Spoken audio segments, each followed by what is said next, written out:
Ik sta hier op de Rietscherksterpolder. Ben hier een hele soort mees. Het is ik ijskoud en er wordt reetrieden. Man, hoe is het ijs? Ja, een beetje stroef, maar op zich wordt het warm. Dit wordt er warm. Ja, het is de eerste keer in lange tijd, dus het is wel leuk even zo. Wel even mooi. Ja, het is wel een wennen weer. Scovelien dat het op natuurreis komt, maar het gaat wel knap. Hoe ben je op het idee gekomen om hier te gaan reetrieden? Nou ja, morgen is die is weer voort, dus we dachten er toch wel even van genieten nou. Nou, wij stappen net op, maar en wij hebben geen schaatsen, dus ik bedoel, de kwaliteit geen idee. Maar het is altijd leuk om hier even te zijn. Wat maakt het zo leuk?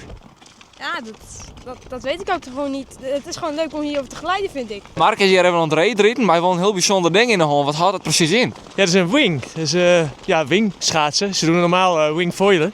Doen ze op zo'n plank. En tweede kerstdag heb ik dat van iemand gedaan. En toen dacht ik, dat wil ik zelf ook. En gaat het dan sneller? Het gaat aardig snel, ja. Het begint nu wat te waaien. Dus ik was hier vanochtend ook, toen ging het niet zo snel. Maar nu... En die snelheid geeft dan de kick.